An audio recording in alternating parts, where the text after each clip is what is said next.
Christmas ആഘോഷിക്കാൻ വേണ്ടി നാം ഓരോരുത്തരും ഈ ദിവസങ്ങളിൽ ആത്മീയമായും ഭൗതികമായും ഒരുങ്ങിക്കൊണ്ടിരിക്കുന്ന ദിവസങ്ങളാണല്ലോ. ബെത്ലഹേമിലെ കാലിത്തൊഴുത്തിലാണ് ദൈവത്തിന്റെ പുത്രൻ ഒരു മനുഷ്യനായി ജന്മമെടുക്കുന്നത്.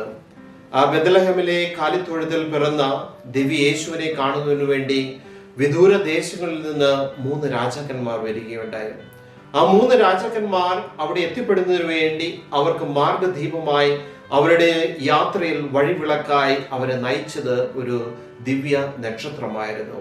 ആ ദിവ്യ നക്ഷത്രം അവർക്ക് മുന്നേ നീങ്ങിക്കൊണ്ട് ആ ബെത്ലഹേമിലെ കാലിത്തൊഴുത്തിന് മുകളിൽ വന്നു നിന്നുകൊണ്ട് ആ രാജാക്കന്മാരെ ആ കാലിത്തൊഴുത്തിൽ പിറന്ന ദിവ്യ പൈതലിനെ ദർശിക്കുന്നതിനുള്ള ഒരു അവസരം ഉണ്ടാക്കി കൊടുക്കുകയാണ്. സ്നേഹമുള്ളവരെ, നമ്മുടെ ഓരോരുത്തരുടെയും ദൈനംദിന ജീവിതത്തിൽ നമുക്കും ഒരു ദിവ്യ നക്ഷത്രമായി തീരുവാൻ വേണ്ടി സാധിക്കണം. മറ്റുള്ളവരുടെ ജീവിതത്തിൽ പ്രകാശം പകർന്നു നൽകുന്ന ഒരു നക്ഷത്രമായി തീരുവാൻ വേണ്ടി, അതുപോലെ തന്നെ മറ്റുള്ള വ്യക്തികളെ ആ ദൈവത്തിന്റെ പുത്രനിലേക്ക് കൊണ്ടെത്തിക്കുവാനും ആ ദൈവത്തിന്റെ പുത്രനെ ദർശിച്ചുകൊണ്ട് അവരുടെ ഓരോരുത്തരുടെയും ദൈനംദിന ജീവിതം ധന്യമാക്കി തീർക്കുവാൻ വേണ്ടി നമുക്ക് ഓരോരുത്തർക്കും സാധിക്കണം. അങ്ങനെ ഒരു ദിവ്യ നക്ഷത്രമായി തീരുവാൻ വേണ്ടി സാധിച്ചു കഴിഞ്ഞാൽ നമ്മുടെ ജീവിതത്തിലെ ക്രിസ്മസ് ആഘോഷം വളരെ അർത്ഥപൂർണമായി ഒന്നായി മാറും.